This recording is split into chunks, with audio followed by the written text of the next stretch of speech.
All slaves were sold. Only one Apache woman was left behind, and only a rancher bought the worthless. Before we dive into the story, don't forget to like the video and tell us in the comments where you're watching from. The sky above Lobo Crossing had the flat, colorless look of winter when the sun was out, but giving no warmth. It was late morning, but the frost still clung to the earth like it had nowhere else to go. The trading yards sat quiet now, most of the men having already left with their wagons full and coin bags lightened. The wooden pens, once filled with frightened movement, now stood mostly empty. Only one remained occupied. She sat in the far corner of the last stock pen, her knees pulled close, her bare feet tucked under her.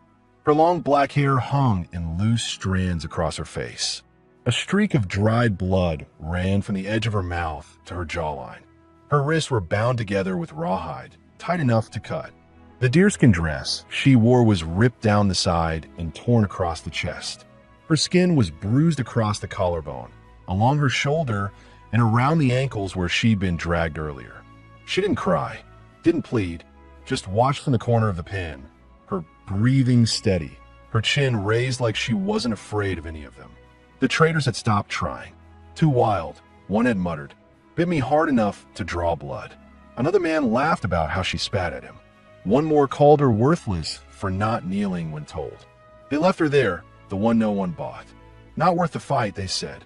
Gideon Kane stood off near the post's feed shed, arms folded across his chest, a few paces from his wagon. He hadn't planned to be here long.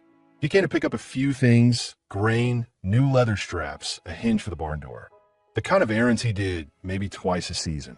He didn't come to look at women. He never had, not since the last time 5 years ago, when he buried both his wife and his boy within a week of each other on frozen ground and stopped speaking to God or anyone else. He was a tall man, built heavy from years of work. The kind of frame that used to wear a blue cavalry coat with bars on the shoulder, though that coat was long gone. Now he wore a worn canvas coat, a dull gray scarf, and gloves patched in 3 places. His Stetson was pulled low, snow dusted across the brim. The scar down his left forearm always ached this time of year, but he'd learned to ignore it. He didn't know what kept his eyes on her. It wasn't pity. He didn't feel that anymore, not the real kind. And it wasn't lust, not the kind the other men had in their eyes when they laughed and spit. Maybe it was the way she held herself, still proud, even now. Or maybe it was because something in her expression looked like how he felt most days. Alone, cornered, waiting. He walked away from the shed without saying anything and headed toward the pen. The trader glanced up from his ledger, a surprised look crossing his face as he watched Gideon come to a stop in front of the gate. "You interested in that one?" the man said. "Don't bother. She ain't housebroken. Damn near broke Ned's finger this morning." Gideon didn't answer. He reached in his coat pocket and took out 2 silver coins, clean and quiet. Held them out without looking at the man. His eyes stayed on her. The trader scoffed but took the money quick. "Suit yourself. Don't say I didn't warn you." He walked to the gate, cut the rawhide with a knife, and stepped back fast, as if worried she'd spring forward like an animal. The woman didn't move. She just watched Gideon. Her eyes were hard, dark, filled with calculation. She didn't know who he was or what he wanted, but she could guess. Every man before had wanted one of 2 things, obedience or silence. Most wanted both. She didn't lower her head, didn't rise. He stepped inside the pen, slowly. The smell of dirt, old hay, and cold blood lingered in the air. His boots crunched on the frost. She shifted her weight slightly, her arms still pressed to her sides, waiting. He stopped in front of her and held out his hand. It wasn't gentle. It wasn't a trick, just a hand. She didn't take it. He didn't lower it either, just waited. She stood up on her own, slow from the stiffness in her legs. Her teeth gritted against the pain as the rawhide cuts burned along her arms and the soles of her feet stung with cold. Her jaw trembled from the air, but her stare stayed steady. She stepped forward without help. He didn't touch her, just stepped aside and let her out. The ride back to his ranch was silent. She sat in the back of the wagon, knees pulled to her chest, arms crossed over them. He tossed her a wool army blanket without a word. She wrapped it around herself, but didn't thank him.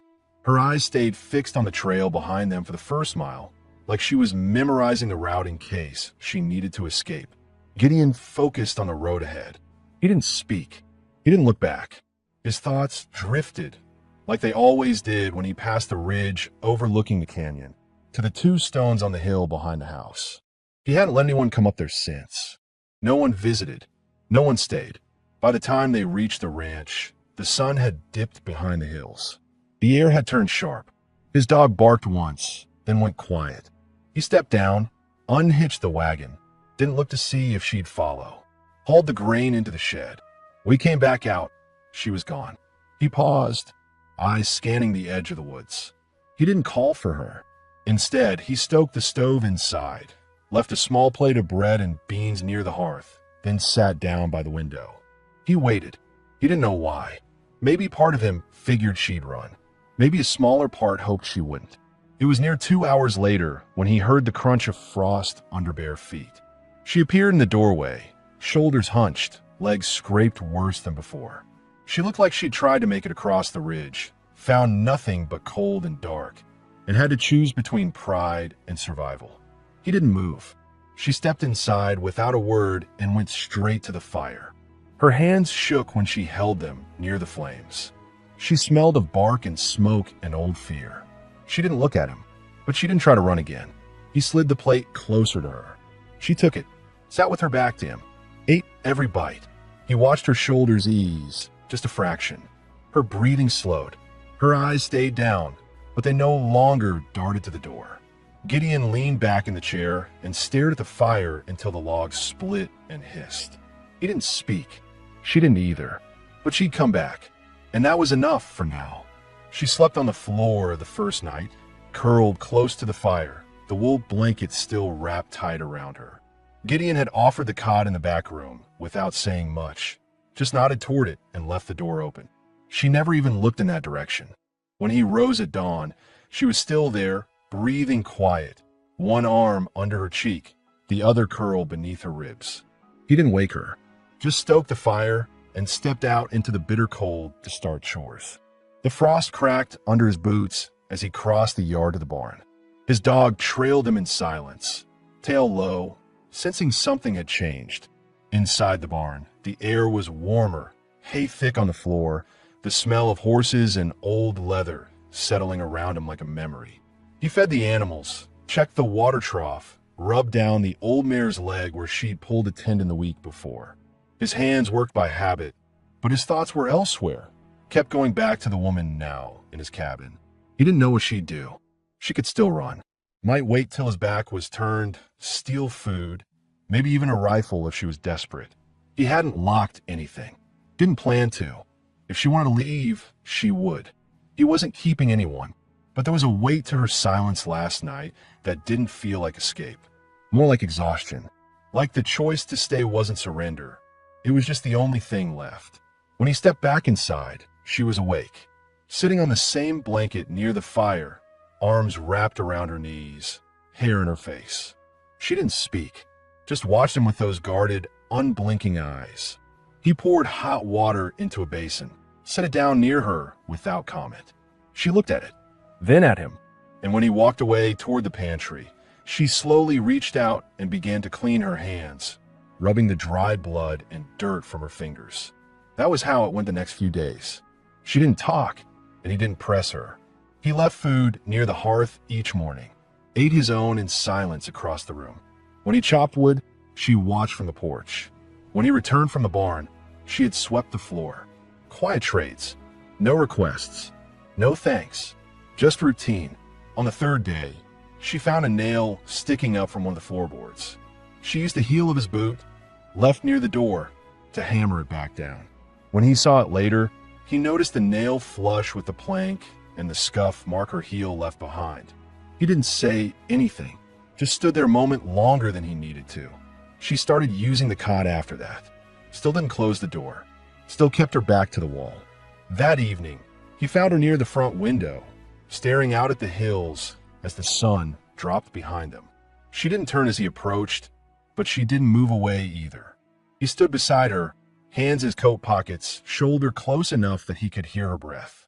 Then, quietly, she pointed toward the ridge beyond the barn. Graves? He nodded once. My wife. My boy. She didn't ask anything more. Just looked at the slope for a few seconds longer, then stepped away. That night, he left a clean wool dress folded on the chair near her cot. Something simple from town. Not new, but good fabric. She didn't touch it until the next morning, after he'd already gone out. When he returned, she was tending the stove, wearing the dress. It fit loose around the shoulders, but clung to her hips. The neckline came higher than the torn hide she'd been wearing, but not by much. She caught him looking and turned her back quickly, tugging at the fabric with nervous fingers. He looked away too, not because he was ashamed, but because he knew what it meant to be stared at the wrong way. He wouldn't be that man. The sound of the kettle on the fire filled the room, followed by the scrape of her boots, borrowed from a box near the door, as she crossed the floor. Her limp had eased some. She still walked stiff, but with less pain. Her body was healing slowly. She was younger than he'd first thought, maybe 24, strong despite the bruises. That afternoon, she joined him outside for the first time. She helped gather kindling.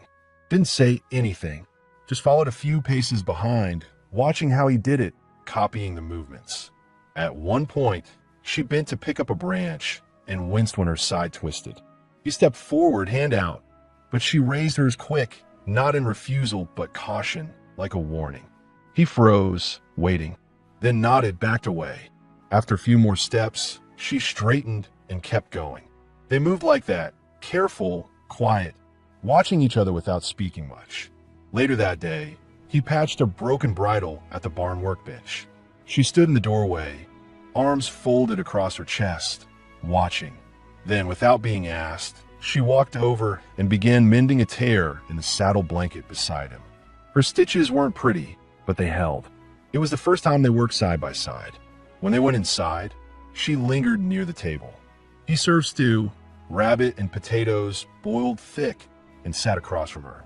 She hesitated before eating, like it still surprised her not to be fed last or not at all. Halfway through, she finally asked, "Why me?" He didn't answer right away, just chewed, swallowed, and looked at her, then shrugged. "You didn't beg," he said. She stared at him a moment longer, then looked down at her bowl. She didn't smile, didn't speak again, but she finished the food. That night, she didn't wait for the fire to go low before curling up on the cot. And for the first time, when he passed her to hang his coat, she didn't flinch. She just closed her eyes and let sleep come.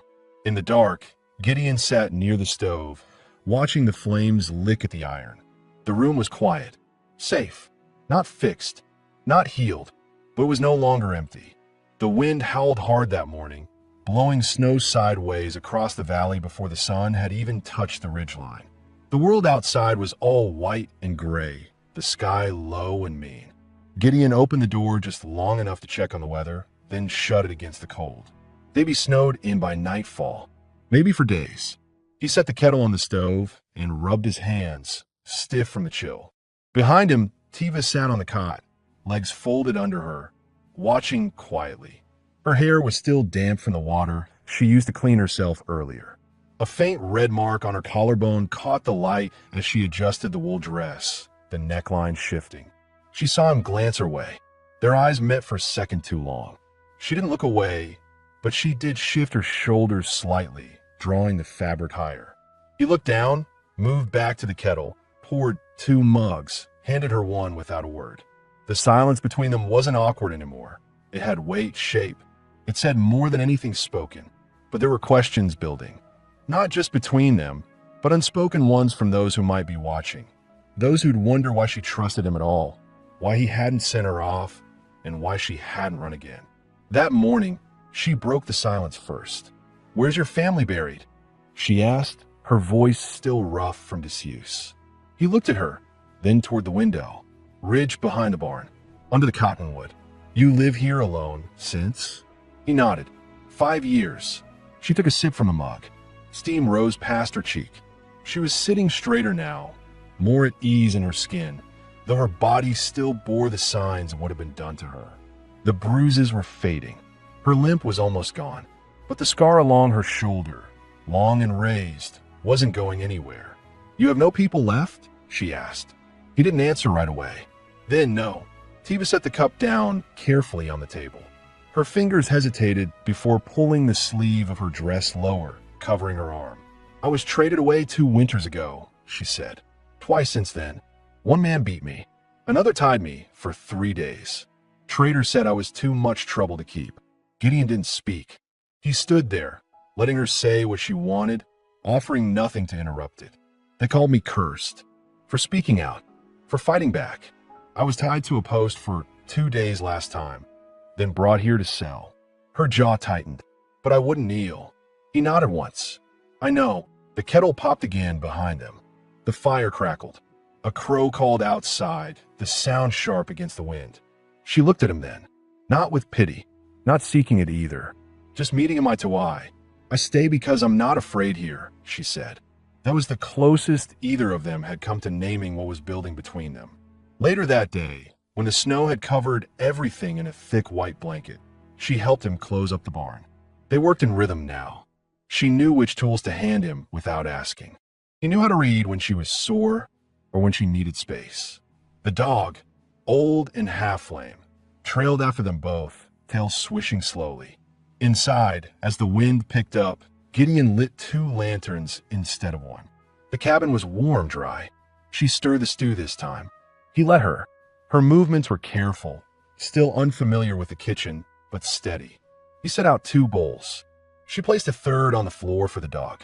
After dinner, she sat by the fire, rubbing a sore spot on her ankle. The hem of her dress had pulled up just enough to show the edge of a healing scrape. Gideon sat across from her, working on a piece of leather, but his eyes kept drifting. She noticed, didn't hide the leg, didn't cover the skin showing above her chest, either. But she watched his reaction. He didn't shift, didn't speak, and in that, she seemed to find her answer. "I thought you'd want what others did," she said quietly, not looking at him. He shook his head. "That's not why I brought you here." "I know that now," she replied. "But I didn't then." The fire cracked again. He stood and walked to the coat rack, took down a thick shawl, walked over and handed it to her. She looked at it, then at him, slowly took it, wrapped it over her shoulders. Her hands brushed his as she did. He didn't move away. Neither did she. The next day, she used her own hands to fix a broken latch on the feed bin without being asked. He mended her boots with care she didn't comment on. And when evening fell, she didn't wait for him to sit. She sat first, closer this time. They didn't touch, but they didn't need to. The space between them had already begun to change. Not through grand gestures or rushed words, but through meals shared without fear, tools passed without hesitation, and silence that didn't need to be broken. And though neither said it aloud, both of them knew something had taken root. She was no longer the woman in the corner of a stock pen, and he was no longer entirely alone. The days turned quiet after the storm. Snow pressed thick against the cabin walls, muting the world outside like someone had wrapped the whole valley in wool. The ridge, the barn, even the trail beyond the trees, everything disappeared into white. There was no going anywhere, no mail coming in, no visitors, just them. Gideon didn't mind the stillness. He was used to it, had lived years without voices, years without questions. But now there was Tiva, and her silence was a different kind. It wasn't empty. It was aware. She watched the way he moved, how he handled the axe, how he kept his tools in order. She didn't ask much, but her eyes held every word she didn't say. That morning, she was the first to rise. When he came in from checking the barn, he found her clearing ashes from the stove and folding the blanket from her cot. Her braid was loose, falling over one shoulder. The wool dress fit her better now, like her body had filled out slightly with the days of steady food and sleep. He didn't speak right away, just nodded toward the window. "Snow's lighter today." She nodded back. "I can help feed." It was the first time she offered. He hesitated only a moment, then handed her one of his smaller coats, lined and warm, sleeves long on her, but workable. She pulled it on, cinched it at the waist with a strip of rawhide. Her hands still bore faint cuts, but they were closing. The bruises along her arms were nearly gone. They crossed the yard together, boots crunching ice. The dog limped behind them, tail up, happy for motion. Inside the barn, the horses stirred, huffed into the hay. Tiva moved carefully, but with growing confidence. She measured oats into buckets without being told, tested the water barrel, brushed down the old mare's side with practice strokes. Gideon watched from the stall doorway, arms crossed. "You've done this before," he said. She gave a small nod. "My mother's brother kept horses." There was a beat of silence. Then she added, "Before he died." She didn't say how. She didn't need to. His eyes met hers. He gave a small nod. That was enough. Later, while she swept the porch, he split logs near the woodpile. Her sleeves were rolled to the elbow, her forearms tight from work. At one point, she leaned the broom against the wall and walked over to him. "Can I try?" she asked, eyeing the axe. He blinked, then held it out. She took it, adjusted her stance. He didn't laugh, didn't correct her, just stepped aside and let her swing. The first strike landed crooked, the second better. By the fourth, she split a small round clean down the middle. Her shoulders rose, chest rising with breath, cheeks flushed. He smiled faintly, barely visible. She caught it. That night, the fire was burning low when she approached him near the stove. He was sitting in the worn armchair, legs stretched out, polishing the blade of his skinning knife. She stopped beside him. "Will you show me how to say some words?" she asked. He looked up. "English?" She nodded. "I know some. Not enough." He set the knife down. "What do you want to know?" She glanced around the room, thinking, then touched her chest. "Name?" He nodded. "Tiva." He pointed to himself. "Gideon." Her voice softened just slightly. "Gideon," she repeated, careful. He watched her mouth form the sound. Something stirred in him he hadn't felt in a long time. Not desire, though she was beautiful, and he wasn't blind, but something quieter, a kind of warmth he'd forgotten how to carry. She sat near him, close enough their legs nearly touched. He handed her a tin cup, taught her, cup, stove, door, chair. She repeated each word, laughed once when she got one wrong, and that surprised them both. He looked at her, the curve of her mouth, the small scar near her lip. He asked, "Do you want to stay?" She didn't answer at first, just stared into the fire, hands wrapped around the cup. Then, slowly, "I stay because I choose. Not because I am kept." He nodded. "That's how it should be." They sat like that a long time. No more words, just a fire between them, and something steady building in the quiet. Later, when she rose to go to bed, her hand brushed his shoulder. She paused. He looked up, and without saying anything else, she leaned forward and pressed her lips gently to his cheek. It was not rushed, not forced, just something shared and meant. Then she walked to the cot, pulled the blanket over her, and closed her eyes. He sat there a long time after, the fire dying low, that kiss burning warmer than the flames. And for the first time in 5 winters, Gideon Kane didn't feel like a man living beside a grave. He felt alive, and she had done that with nothing more than her staying. The next morning came gray and still.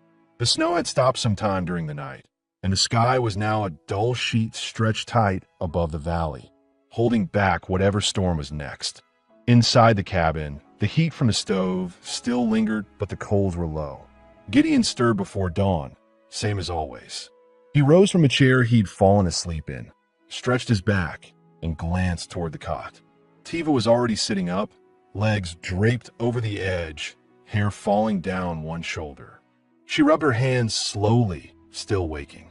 Their eyes met, and for the first time, there was no caution in the look she gave him. No distance, just quiet acknowledgement. The kiss from the night before hadn't been spoken about. Neither of them needed to, but it sat between them now, not like something to avoid, but something unfinished. A beginning. He added wood to the stove, got the coffee going. She washed her face, changed into a clean undershift, and the wool dress again. The shawl was still folded neatly on the chair, untouched since he gave it to her. As he poured coffee into 2 tin mugs, she reached for it and wrapped it around her shoulders, like it had finally earned its place. They ate bread and smoked meat in silence. She asked what needed doing. He told her. They worked through the morning, chopping and hauling, feeding the horses, mending a hinge on the henhouse. The routine was no longer about survival. It was starting to feel like something else, like home. Around midday, Gideon found her in the lean-to behind the cabin, going through a small wooden chest he hadn't touched in years. He stepped closer, stiffening, but she didn't open it.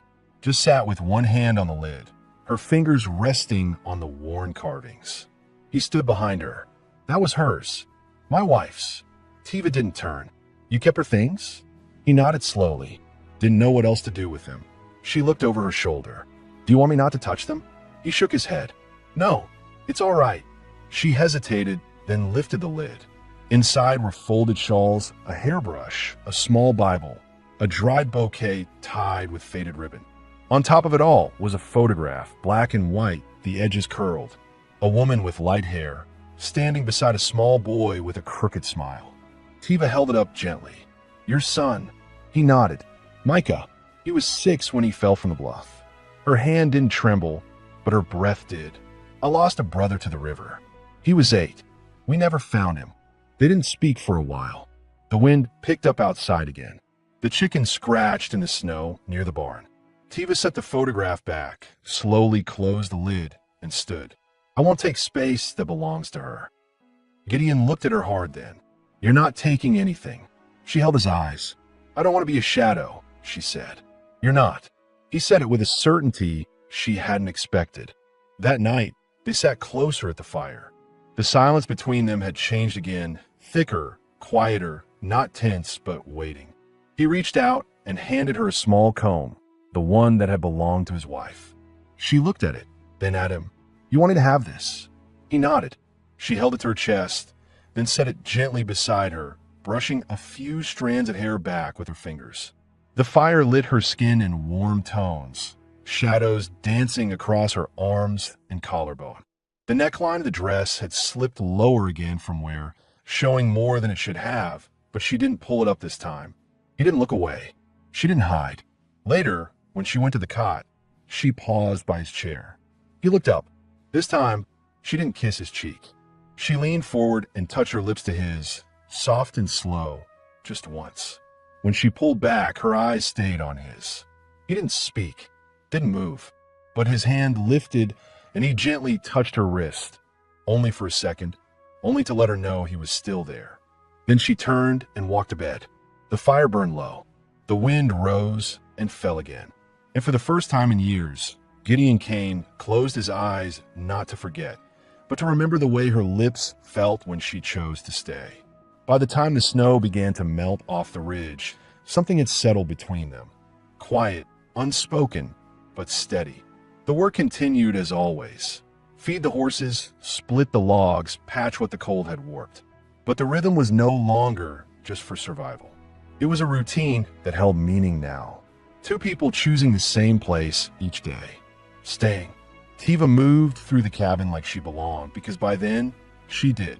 She spoke more English, asked more questions, laughed once or twice when Gideon stumbled over the Apache word she asked him to learn. He didn't laugh back, but she saw the warmth behind his quiet, saw the way he watched her when she wasn't looking. She knew now he wasn't the kind of man who asked for closeness. But he didn't turn away either, not anymore. That morning, after breakfast, she stepped outside while he was tending to the chickens. The sun was pale behind thin clouds, the ground still frozen in patches. She had washed the dress 2 nights before and now wore it freshly dried, softer from the washing. It hung gently off her body, the neckline torn slightly lower from where, her curves more visible beneath the fabric. She didn't hide herself now, not from him. She stood on the porch, barefoot for a moment, soaking in the cold air before stepping down into the snow and heading toward the barn. Inside, Gideon was finishing with the feed. When he turned and saw her, his eyes held steady on her form. Not just the way the dress clung to her hips or the bare length of leg it exposed when she stepped up onto the low beam near the stall, but something deeper. The way she looked back at him now, with trust, with calm, without fear. She spoke first. You said once this place was only for the dead. He wiped his hands on a rag, leaned back against the stall door. I did. It's not anymore, she said. He nodded once. Quiet. Honest. No, it's not. She walked over and stood in front of him, her fingers brushing the wooden edge of the stall. "Do you want me here, Gideon?" Truly, he didn't move. Just looked her square in the eyes. "I wouldn't let you stay if I didn't. Even if I hadn't touched you or kissed you, I'd still want you here." She nodded slowly, eyes never leaving his. "And if I did more than kiss you?" A long bead of silence stretched between them. His chest rose once, slowly. He reached out, not fast, not rough, and touched her cheek. His thumb brushed a strand of hair from her jaw. "I won't take anything you don't give freely," he said. "I know that," she answered. Her hand came up, rested lightly on his chest. She could feel the rhythm of his heart through his shirt. It was steady, slow. "Then I'm giving," she whispered. They didn't speak again. He lifted her gently, slowly. She wrapped her arms around his shoulders as he carried her through the back of the barn, up the loft ladder. The old hay was dry, a bed of quilts nearby for nights he stayed out with the animals. She laid back onto them without fear. The dress slipped off her shoulder. Her legs tangled beneath his. Her skin, scarred and soft, pressed against his without hesitation. They made love without noise, without rush. He touched her like she wasn't broken, like she never had been. She held him like she didn't need to fight anymore. His hands didn't tremble. Hers didn't flinch. When it was done, they lay side by side, her head on his chest, his fingers brushing through her hair. The snow outside had begun to fall again, light and silent. The rafters creaked in the wind. "You don't have to be anything here," he said after a long while. "I know," she said, "but I want to be yours." He closed his eyes, pulled her closer. "You already are." They stayed in the loft until the sun began to dip, neither speaking more than a few words. And when they finally climbed down, she slipped her hand into his and didn't let go. That night, she didn't go to the cot. She went to his bed, and the fire burned long, and the silence between them felt whole. The days grew longer, the sun rising earlier now, warming the snow into slush and soaking the ground beneath it. Winter was loosening its grip on the valley.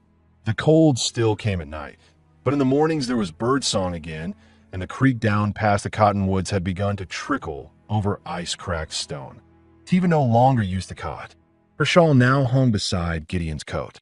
Her boots sat next to his by the door. No one said it out loud, but it was clear she lived there. Not as a guest, not as a dad, as a partner. She had begun tending more than just the animals. She'd taken over the hearth, the bread baking, the mending, even some of the ledgers when Gideon showed her how. Her handwriting was clean, deliberate. She learned fast. And though the people in town had not seen her since the day she was bought from the stock pen, word had reached the postmaster and feed clerk. Whispers carried far in places like Lobo Crossing. Some said the quiet rancher had lost his mind, taken in a savage woman. Others said she bewitched him, but none of them dared say it to his face. That morning, as Gideon checked the fence line, Tiva stood barefoot on the porch, the rising sun on her face. She looked toward the ridge where the two graves sat beneath the cottonwood. She hadn't gone there yet, not out of fear, out of respect, but something in her told her it was time. She waited until Gideon returned. His coat was dusted with frost, his boots mud-caked, jaw stubbled from 3 days without shaving. "I want to see them," she said simply. He didn't ask who. He just nodded. They walked in silence up the trail that twisted along the ridge. At the top, the snow had mostly cleared, revealing the old fence posts and the stones. Simple markers. No names carved. Just smooth river rocks stacked in care and held in place with iron nails to keep scavengers off. Tiva stood between them, her hands at her sides. "This one?" she asked, pointing to the left. He nodded. "My son, Micah." She knelt beside it, fingers brushing the cold stone. "I would have fed him," she said quietly. "Taught him stories." Gideon didn't speak. His throat tightened. He hadn't cried in 5 years, but something in her words cut through the wall inside him. She didn't mourn with drama or pity. She simply saw what was missing and offered herself as if she'd always been there. When she stood, she looked at him. "Do they rest easy now?" "I think so," he said. "I think they would have liked you." That night, as she combed her hair by the hearth, she turned to him and asked, "Will I meet trouble in town?" He paused at the question. then answered truthfully, "Maybe, but you're not alone." She nodded. "I want fabric. For new dresses. I want to choose what I wear now." He gave the faintest smile. "Then we'll ride in spring." She stepped closer, hands smoothing over the front of his shirt. "And what will they say?" "Let them talk," he said. "I know who you are." Her lips pressed to his neck, slow and sure. That night, under the thick quilts, she lay curled into him, one leg over his, her hand on his chest. "Do you want children again?" she asked, her voice low, steady. He hesitated. "If it happens." She looked up at him. "Then I'll stay long enough to see if it does." He pulled her tighter. "You're not staying because of a child, Tiva." "I know. I'm staying because I have a place here. With you." Outside, the snow melted quietly in the dark. Inside, they stayed in each other's arms. And for the first time, neither of them was wondering if the other would leave. The thaw came slow but sure. By late March, the roads out of Lobo Crossing were mud instead of snow, and the cattle could be heard lowing in the southern pastures again. The ranch, once buried in silence and frost, came alive with the sound of creaking wood, dripping water, and the steady rhythm of labor. Tiva moved through it all like she had always belonged. Her step had weight now. Confidence, not just survival. She wore her new dress, one she had sewn from dark blue calico Gideon found in the back of the storage trunk. It fit her better than the last, cut to her shape. The neckline was modest, but still low enough that when she leaned over the table to knead dough or reach for the upper shelf in the pantry, the curve of her chest showed through. She didn't hide it. He didn't leer. It had simply become part of the quiet, adult world they now shared. The morning began with routine. Gideon had gone out to break the last of the ice from the troughs. Tiva prepared breakfast, cornbread, black beans, a slice of dried meat. When he returned, she was waiting by the fire, arms crossed, something unreadable in her face. He noticed right away. "What is it?" he asked. She held something in her hand, a small cloth bundle. "I was late," she said. He tilted his head. "Late? My moon," she clarified. The words settled between them like dust. Gideon looked at her, searching her face, not with panic, but with something more like steadiness. He stepped forward, took the bundle from her, opened it. A piece of dried yarrow, wrapped carefully. "Old medicine. Woman's medicine." "You're sure?" he asked, voice low. She nodded once. "Did you want it?" She didn't answer right away. "Then, I didn't know if I could. Not after what was done to me. But now, if it's real, then yes. I want this." He exhaled slowly, walked to the stove, poured hot water into the same chip tin cup he always used. Passed it to her. "We'll find out together." She sat with him, and for a long time, neither one said anything. The fire cracked. The wind pushed gently at the shutters. There was no fear in the room, just a strange kind of calm. Later that afternoon, Gideon went into town for the first time in weeks. He needed flour, salt, and a new latch for the barn door. Tiva asked to stay behind. He hesitated, but she gave him a look that said she wasn't afraid anymore. So he left. When he returned, saddlebags full, his shoulders stiff from the ride, he found the cabin swept clean, the dog fed, and Tiva sitting at the table with 2 cups waiting. "You came back," she said. He furrowed his brow. "Why wouldn't I?" She looked down. "I've been left before." He stepped forward, pulled out a small wrapped bundle from his coat, placed it on the table. She opened it carefully. Inside was a pair of soft leather moccasins, smaller than hers, new. "For the child," he said. Tiva didn't speak. She reached across the table and took his hand. Her fingers were warm, her grip strong. That night, as they lay in bed, her head on his chest, she asked, "If it is a boy, will you name him Micah again?" "No," he said quietly. "This one gets his own name. And if it's a girl?" He was silent for a moment. "We'll choose together." She smiled into his shoulder, a quiet, content smile, full of strength. And when she slept, he stayed awake a while, hand resting on her waist, feeling the rise and fall of her breath. There was no more guessing, no more wondering if she would stay. No more past that needed escaping. Everything they'd lost had not disappeared. But something new had begun to take root, steady as spring. And this time, neither of them had to survive alone. By the time spring fully settled into the valley, the snow had vanished from the ridgeline. The earth turned soft beneath their boots, and green had begun to push through the soil like something remembered after a long silence. The creek ran fast now, swollen with meltwater, and the cottonwood above the graves had begun to bud again. The ranch breathed differently. So did they. Tiva moved slower now, not from injury, not from fear, but because her body had changed. Her hand often rested just below her stomach when she walked, even before it began to show. She said nothing dramatic about it. She simply adjusted to the new pace. She slept longer in the mornings. Her appetite grew. Her silences deepened, but now they felt full instead of guarded. Gideon noticed everything. The way her back stiffened slightly when she lifted the kettle. The way her eyes followed his hand when he reached toward her in the night. She had come into his life as a stranger refusing to kneel. And now, months later, she carried their child beneath her ribs and looked at him as if she'd always known he'd be the one to hold her through it. On the first clear day of May, he took her into town. She dressed in the blue calico again, shawl around her shoulders, her braid looped low and tight. Gideon hitched the wagon with care. The townsfolk didn't say much as they passed through, mostly stares, a few whispered words, but no one dared speak against him directly. He walked beside her, his hand always near hers, never clutching. Just there, solid. At the general store, she chose fabrics. She spoke softly with the clerk, asked about thimbles and threads, examined patterns in silence.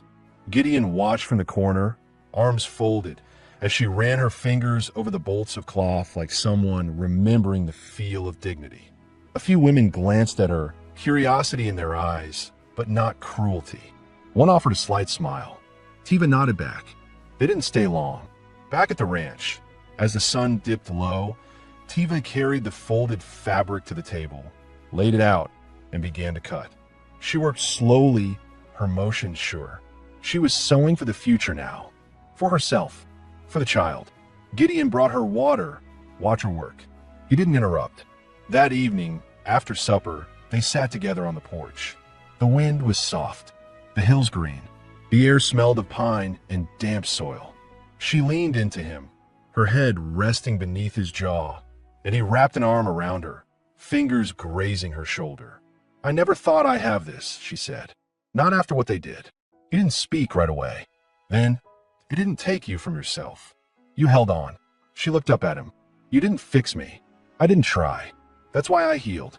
They stayed there long after the sun fell. When the stars came out, she whispered, "Do you want to marry me, Gideon?" His hand tightened just slightly on her arm. "Yes," he said, "but only if you want to carry my name because it's yours now, not because I saved you." She turned to face him fully. "You didn't save me. You saw me. That's more." He stood, went inside, returned with a simple silver ring, one that had belonged to his mother, untouched for years. He didn't kneel.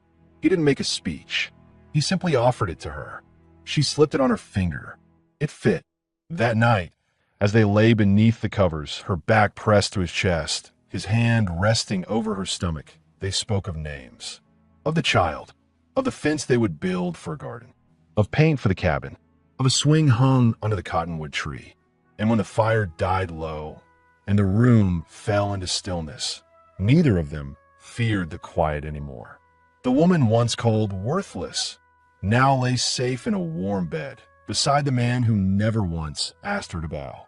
Her scars had not vanished, and his grief had not disappeared, but they had chosen to stay. And in that choice, they had built a life. A real one, a shared one. And in the dark, with the spring wind rustling the windows, it was clear. She was never going to be sold again. She was home, and she was his. Not as property, but as family. Forever.